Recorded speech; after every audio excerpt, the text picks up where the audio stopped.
この動画は圧倒的に商品が売れるランディングページの作り方について LP の構成要素8選に分けて徹底解説していきます。ネット販売やネット集客に必要不可欠な LP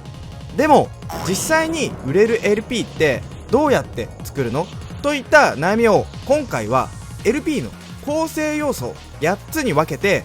徹底的に分かりやすく解説していきますね。もちろん外注に依頼して作る場合でもこの8つの要素を理解しておかないと売れる LP を作ることができないので最後まで見ることをお勧めします。ランディングページについてこちらの動画で解説しているので LP について詳しく知りたい人はぜひご覧くださいね。このチャンネルでは Web 上級者にはより深く、初心者にはより分かりやすく Web マーケティングの情報を発信しているのでコメントで質問してくれたら動画で答えるのでどしどしコメントくださいね。さらにこの動画の最後には売れる LP のテンプレートを無料プレゼントしているのでぜひ最後までお見逃しなく見てくださいね。僕たちのところにはよく LP を作ってみたけどなかなか成果が出ない、何度作っても販売しても一向に商品が売れないといった質問が来ます。ビジネスにおいて集客はとても重要ですよね。そしてネットで集客をして販売する上で絶対に必要なのは LP。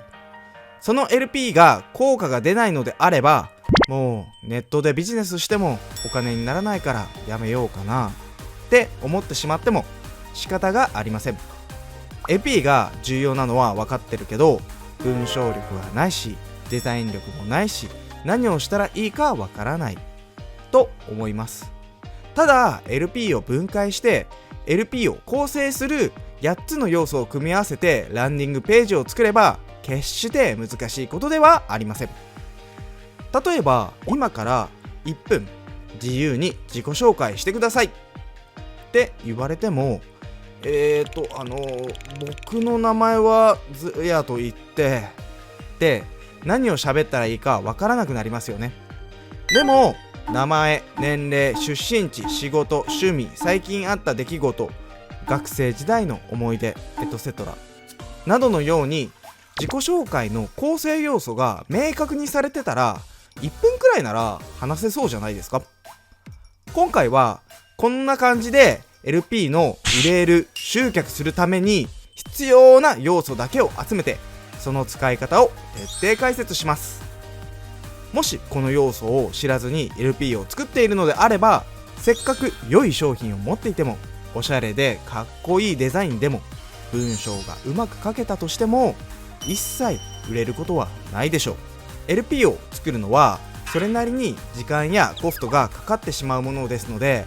いくら商品の利益率が高くてもコストと合わず赤字になることも本当はバンバン売れる商品なのにそんなのはもったいなさすぎる。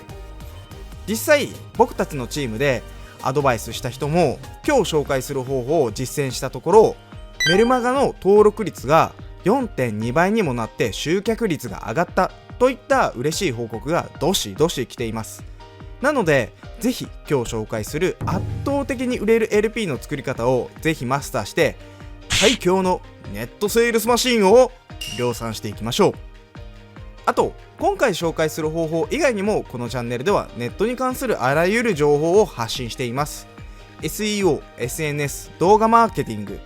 海外の Web マーケティング方法などありとあらゆる情報を網羅しているので見逃したくない人は今のうちにチャンネル登録してもらえばと思います。先ほどから話しているように売れる LP を作るために必要な要素は8つしかないとまで言えます。それは1、ヘッドライン、2、サブヘッド、3、モックアップ画像、4、ストーリー、5、ベネフィット、6、社会的証明、7、CTA、8、保証。この8つです。それぞれ徹底的に解説していきますね。わからないことがあったりこれはどういうことって思うことがあったらぜひコメントください。コメントを参考にしてさらに細かく分けて解説する動画を作りますのでそれでは行きましょう。要素1、ヘッドライン。いきなり売れる LP の要素の大トロの部分をお話しします。 LP の大トロ部分、それはヘッドラインです。ヘッドラインとはお客さんがページを開いてすぐ見るテキストの部分です。これはランディングページの中でも最も重要視されている部分です。お客さんはページを開いてからの数秒で興味や関心がなければすぐにページを閉じてしまいます。言ってしまえばポストのチラシみたいにちょっとでも興味がないものはゴミ箱にポイって捨てられるようなこと。このヘッドコピーに興味や関心を抱かせることができないと次へは絶対に読み進めることはありません。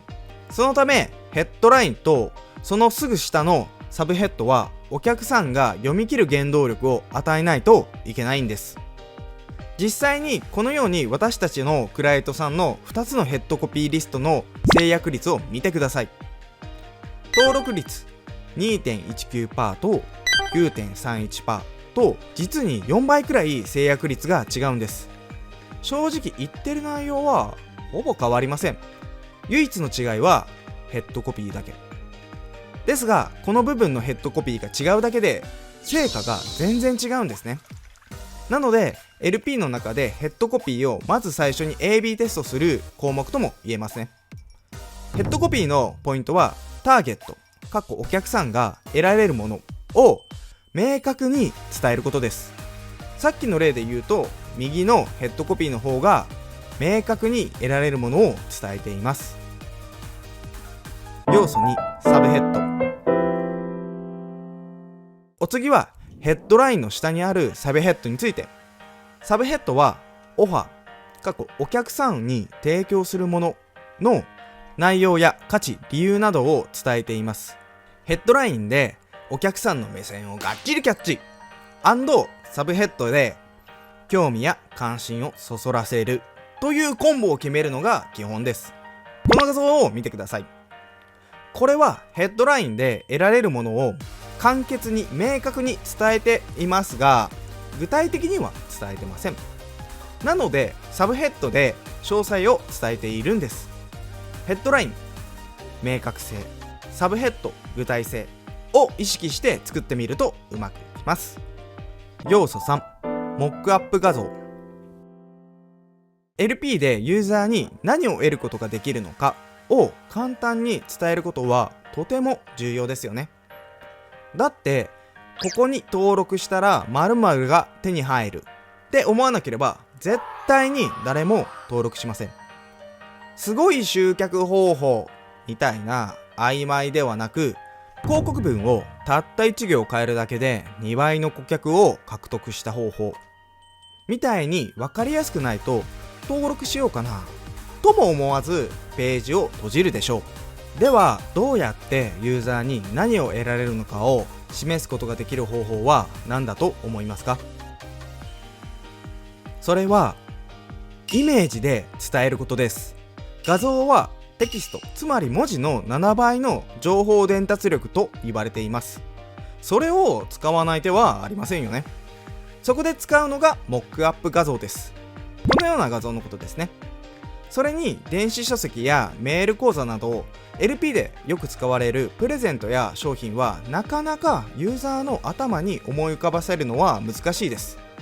そのためこのように得られるもののイメージ画像を使ったり、商品があるのであればこのように商品画像を使ったり、得た先に得られる結果のイメージが分かるように画像を使いましょう。要素4、ストーリー。人は何に影響されて物を買うと思いますか？これは研究で明らかになっていることなのですが、人は論理よりも感情で物を買うと言われています。車などの CM が分かりやすいですよね。家族と一緒に出かけて幸せそうな動画でファミリーカーを販売していたり、かっこいい走行シーンを見せて販売をしていたりと、ストーリーで感情を動かして購買意欲を上げています。なのであなたの商品やサービスを感情的に説得するためにオファーの背後にあるストーリーを語りましょう。海外の検索エンジンや検索エンジンのマーケティングに関するニュースを情報提供しているサーチエンジンウォッチでは、ストーリーを使うことで制約率を 30% も増加させることができると言っています。なのでユーザーが抱えている問題をどのように解決したのか、そしてその商品を提供することになった理由など、ストーリーを活用して伝えていきましょう。さっきのファミリーカーの例を使って簡単にストーリーを作ってみますか。家族でアウトドアして楽しもうと思ってるけど、荷物や人を乗せると狭いという問題に対して、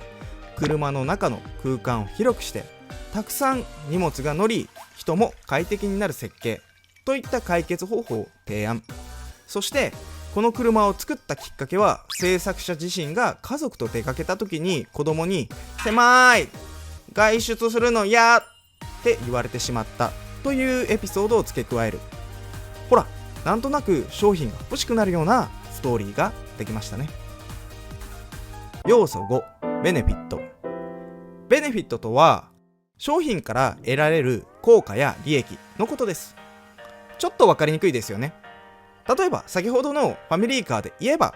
この車を買えば家族と快適に外出できるっていうのがベネフィットです。化粧品なら肌が綺麗になって人から褒められるとかですかね。自分の商品だとなかなか思い浮かばないって思うのであれば、おすすめのベネフィットの作り方があります。それはあなたのオファーによってお客さんがどうなるかを箇条書きしてみましょう。書き方はシンプルです。商品の特徴、商品を使うことで得られるメリットの順で書いていきましょう。このようにリスト化することによって一目で商品やサービス、無料で顧客が得られるものが分かるようにできます。例えば Netflix ではユーザー視点の言葉でどんなことができるかにフォーカスしてベネフィットを伝えています。要素6、社会的証明。ユーザーがあなたのオファーを受けることによって一体どうなるかを説明するだけでは説得力に欠けてしまいます。実際にオンラインで何かを購入する際、口コミを参考にする人の割合は 67% です。あなたも口コミを参考にして物やサービスを買ったりした経験はありませんか？これほど重要なことなのに他社の評価を入れないのはもはや売る気がないのと一緒です。なのでお客様の声とレビュー、実績、メディアの露出、業界の有名人からの推薦などを入れることによってあなたのオファーの効果を証明していきましょう。要素7、 CTA。 CTA とは Call to Action の略。日本語の意味としては行動喚起ですね。僕がこの動画の冒頭で言ったチャンネル登録してくださいねなどが行動喚起ですね。CTA を身をもって体験したい人は今すぐチャンネル登録お願いします。ちょっとふざけましたが、この CTA は重要です。商品の販売ページ、無料の電子書籍のダウンロード、無料トライアル、何を提供するかに関係なく最後に必ず行動喚起をしましょう。これはあなたが何をしてほしいかを明確に伝えるエリアです。このエリアではパッと見でメールの登録、購入、商品プランの紹介だと分かるようにしてください。どこに埋もれているのか分からないと探す手間を与えてしまい、制約率がガタ落ちしてしまいます。例えばメールマーケティングツールのキャンペーンモニターはリンクベースの CTA と比較してボタンの CTA の方が 28% 高いことを発見しました。簡単に言えば100人登録されるようなものが128人登録されるようになるということなんです。これはとてもでかいですよね。他にもアメリカの超有名ブログコピーブロガーではボタンのような CTA がクリック数を 45% 増加させることも発見しました。要素8、保証。これはもしあなたが商品やサービスを販売する LP を作成する場合ですが、保証のエリアを作ることはとても重要です。ここではこのように保証内容と期限などを伝えてください。ないのであれば用意できないかを検討しましょう。保証があることによって制約率が上がったデータはとてもたくさんあります。顧客が抱えるリスクを減らす、そのためにできることは何かを検討してしっかり伝えていきましょう。まとめ。今回の動画をまとめると、圧倒的に売れる LP を構成する要素は1、ヘッドライン、2、サブヘッド、3、モックアップ画像、4、ストーリー、5、ベネフィット、6、社会的証明、7、CTA、8、保証。この8つということと、これらを組み合わせることで売れる LP を作ることは難しいことではないということを解説していきました。ただ始めたての方や外注に任せっきりの方だとまだ難しいと思うこともあると思います。そりゃあ一気に8つのことをやろうとしたら難しいかもしれません。でもまず1つだけでも取り入れて試してみるだけでも今までよりは格段に売れる LP になるはずなので試してみてくださいね。 CTA とか取り入れやすいですね。 URL だったところをボタンにするだけだったりしますし、そして動画の情報だけではなく実際にあなたが売れる LP を作ることに挑戦できるように私たちが使っている売れるランディングページのテンプレートをここまで見逃すことなく見ていただいたあなたに無料プレゼントしています。ぜひ概要欄の URL からプレゼントを受け取ってくださいね。これが CTA ってやつですね。前回はホームページ集客するならホームページを作るなといった内容の動画で、今回は圧倒的に売れるランディングページの作り方 LP の構成要素8選を徹底解説というものでした。次回は今回プレゼントしたテンプレートを使って実際にどのように LP を作っていけばいいのかを解説していきますので、今のうちダウンロードしてお待ちしておいてください。また他にも LP のおすすめのデザイン方法、 LP で制約率を右肩上がりにさせる AB テストの方法、より高度な LP の制約率アップの戦略などを動画にしていくので、見逃したくない方はチャンネル登録をしていってくださいね。このチャンネルでは労力半分成果2倍をコンセプトにしています。ネットを熟知している上級者にはより有益な情報を、ネット初心者には一から分かりやすく Web に関する知識を発信しています。他にもネットに関するこんな問題を解決してほしいなどあれば気軽にどしどしコメントください。それでは次回の動画でお会いしましょう。